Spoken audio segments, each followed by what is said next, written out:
기도하시고 우리 함께 수요 예배 말씀 나누도록 하겠습니다.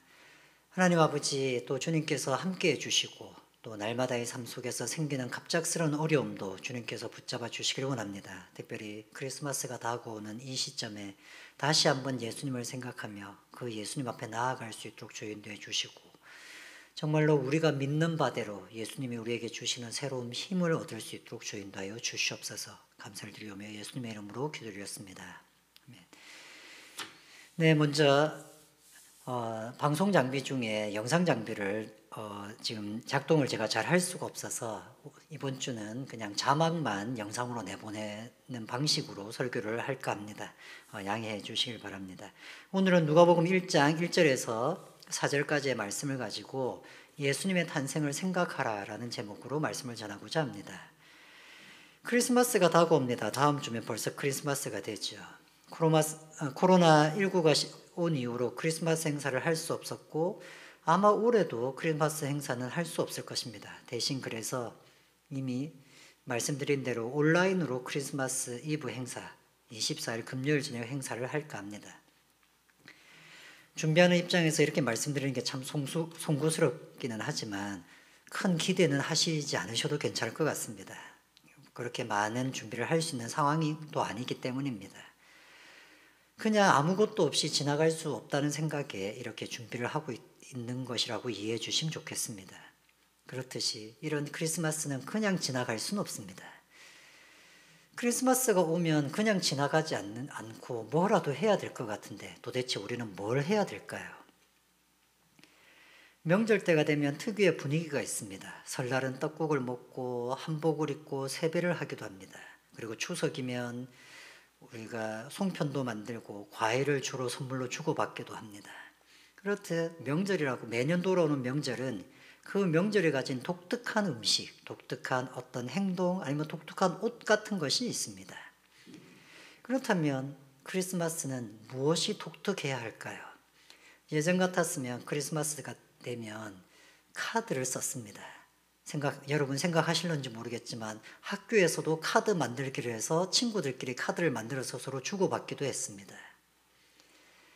교회에서는 올라잇이라고 해서 밤새도록 레크레이션도 하고 놀기도 합니다. 그리고 새벽이 되면 찬양을 부르면서 새벽송이라고 부르는 찬양을 부르기도 하고, 그때 주신 과자를 가지고 돌아와서 교회에 와서 막 과자 파티를 하는 것이죠. 그런 것들이 크리스마스의 분위기였습니다. 근데 이제 그런 게 없어진 것이 코로나 오기 훨씬 이전이었습니다. 벌써 한 15년, 20년 전부터 이미 그런 크리스마스는 거의 없었습니다. 그저 예배 한번 드리고 끝나는 크리스마스가 그냥 대부분이었습니다. 명절이면 세배하듯이 아니면 떡국을 끓이듯이 매년 돌아오는 크리스마스에 우리가 꼭 잊지 말고 해야 될 것이 뭐가 있을까요? 앞으로 4주 동안, 이제 3주가 되겠네요. 3주 동안 예수님의 탄생과 관련된 말씀을 누가복음을 중심으로 나누려고 합니다. 참고로 누가는 2권의 성경을 적었습니다. 첫 번째 적은 것이 누가복음이고 그 다음 적은 것이 사도행전입니다. 근데 누가복음과 사도행전은 맨 처음 기록을 시작할 때부터 다 함께 적으려고 계획을 했던 것입니다. 그래서 누가복음이 전편이라면 사도행전은 후편이 되는 겁니다. 전편과 후편으로 나눠져 있는 것이죠.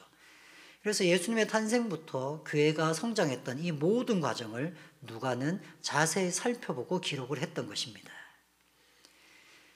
이 누가가 예수님을 어떻게 알려주고 있을까요? 이 누가복음의 1장을 읽다 보면 크리스마스 때 우리가 놓치지 말아야 될 것이 무엇인지를 잘 이야기해 주고 있다고 생각합니다. 누가는 이 예수님의 탄생을 이야기하면서 놓치지 말아야 될 것을 무엇이라고 얘기할까요? 누가복음 1장 1절은 이렇게 말씀하십니다.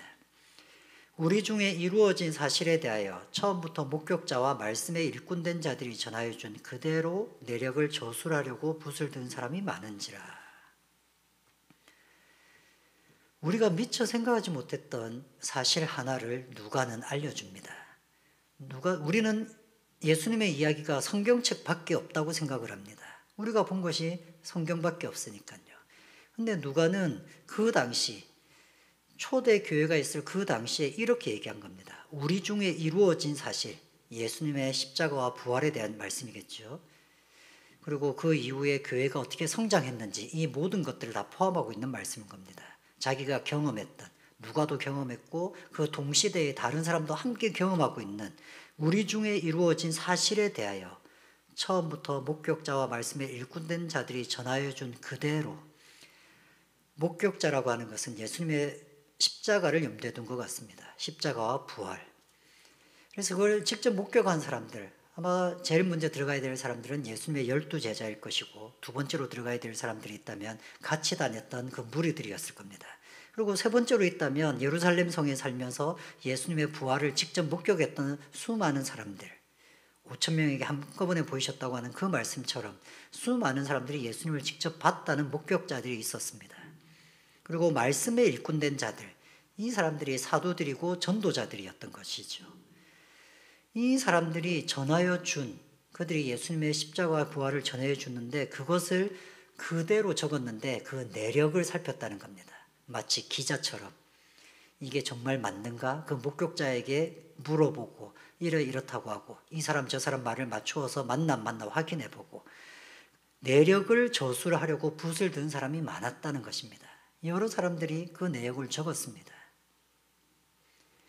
그 내용을 적었던 글들이 아직 다 남아있지는 않습니다.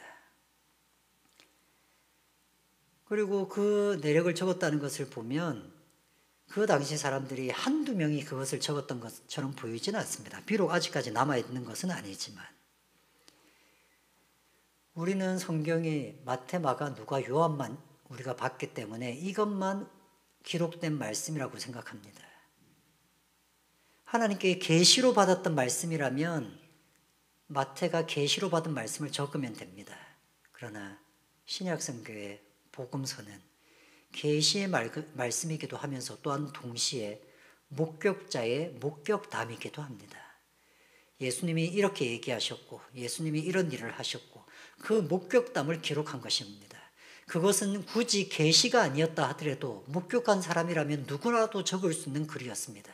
그러니 예수님의 12제자가 아니었던 누가가 누가복음을 기록한 것입니다. 누가는 예수님의 12제자가 아닙니다. 누가는 사도 바울의 전도 여행 때 만났던 사람이었습니다. 그러나 이것은 비밀스럽게 누군가가 계시해 줘야 되는 말씀이라기보다는 역사적인 사실이었기 때문에 그것에 대한 증언으로서 목격담으로서 기록된 말씀이었습니다. 종종 우리는 하나님의 말씀이 진리라고 얘기하면서 그 진리가 수학적인 진리라고 생각합니다. 1 더하기 1은 2. 이런 거 누구라도 하면 똑같은 답이 나오니까 이게 진리야. 아니면 어떤 사람은 심지어 철학적인 진리라고 생각합니다. 칸트나 뭐 헤겔이나 이런 사람이 자기 머릿속으로 철학의 구조를 잘 만들어 놓았습니다. 아마 철학의 구조의 정점을 헤겔이라고 하신다는 것을 아신다면 헤겔의 그 정점, 구조를 잘 만들어 놓은 헤겔의 철학 같은 그런 것이, 그런 의미에서 진리라는 것이 성경의 진리라고 생각하실 수도 있습니다.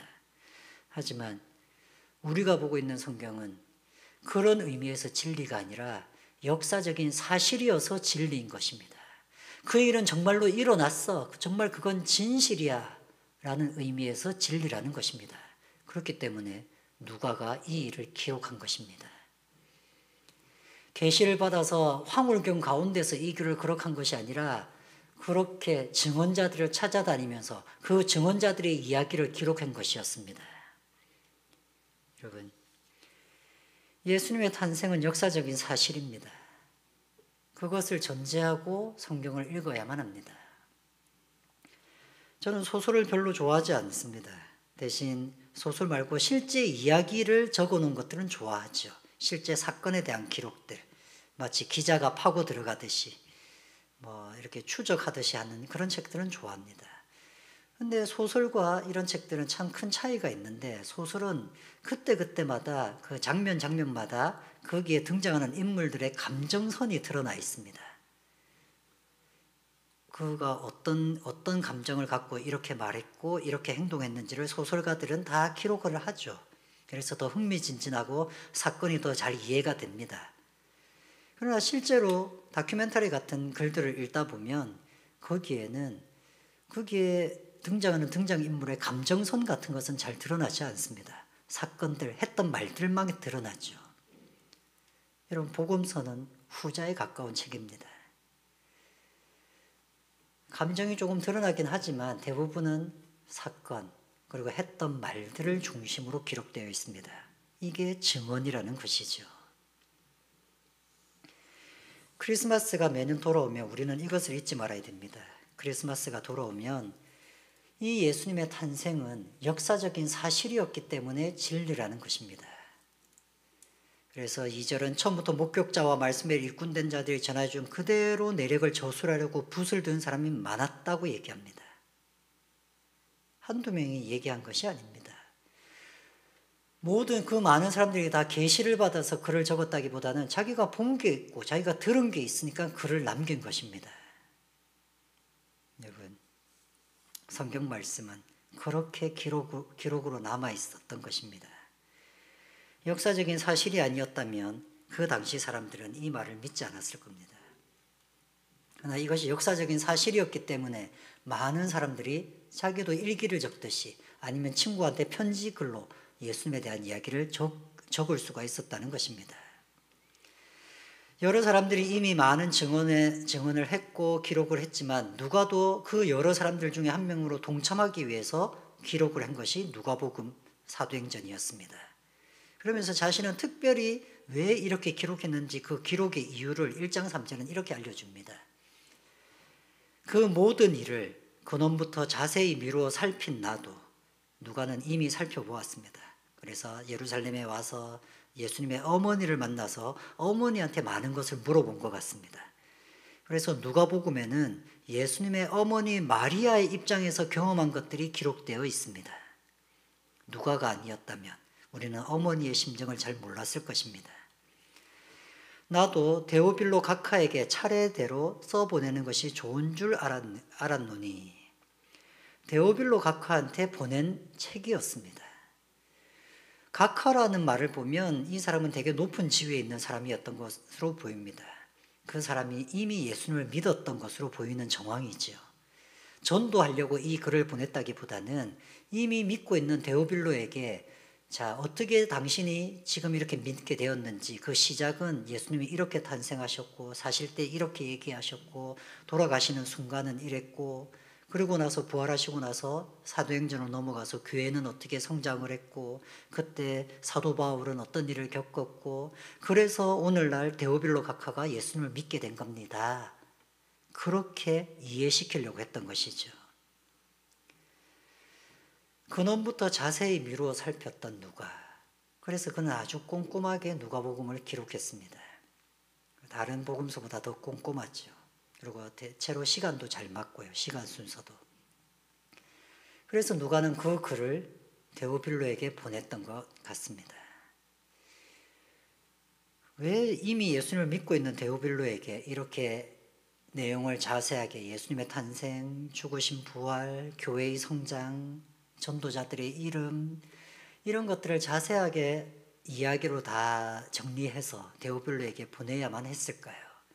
그 목적, 그 의도가 4절에 나옵니다. 이는 보통 성경에 나오는 이는 왜냐하면이라고 번역해도 좋습니다. 이는 왜냐하면 각하가 알고 있는 바를 더 확실하게 하려 함이로다. 이미 예수님을 믿는 것으로 보이는 데오빌로에게 당신이 믿고 있는 이 예수님이 어떤 사람이었는지, 어떤 하나님이었는지, 어떤 말씀과 어떤 일이 있었는지를 자세히 알면 당신은 더 지금 믿고 있는 것에 확실해질 겁니다. 그러려고 누가는 이 글을 적어서 데오빌로에게 보냈던 것입니다. 지금 우리가 매년 크리스마스 때가 오면 예수님의 탄생에 대한 말씀을 설교를 하고 설교를 듣게 돼 있습니다. 왜 그래야 하겠습니까? 누가가 1장 4절에 얘기했던 것처럼 알고 있는 바를 더 확실하게 하려고 하는 것입니다. 여러분이 알고 있는 바가 무엇이냐면 예수님은 정말 이 땅에 육체로 오셨다는 것입니다.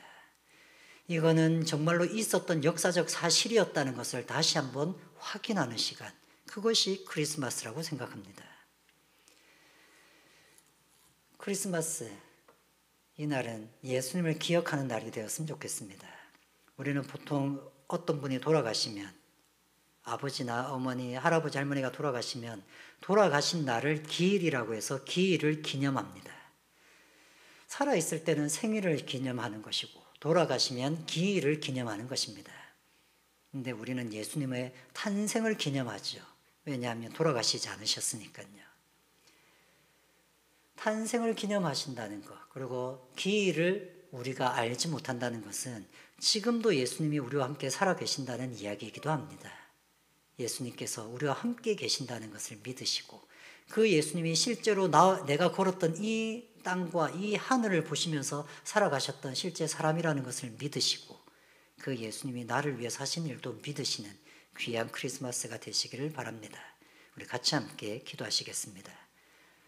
하나님 아버지, 예수님이 우리와 같은 사람이었다는 것을, 그래서 우리가 고민하고 우리가 힘들어하는 것을 똑같이 경험해 보셨다는 것을 우리가 믿고 그것에 위로를 받기도 합니다. 우리의 어려운 것을 아시는 주님께서 우리를 돌보아 주시고 함께하여 주시옵소서. 각 가정마다, 각 개인마다 하나님께서 함께해 주셔서 그들의 삶의 문제들을 주님께서 만져주시고 선하게 인도하여 주시옵소서. 예수님의 탄생을 다시 한번 기념하게 해주시고 믿게 하여 주시길 간절히 원하오며 예수님의 이름으로 기도드렸습니다.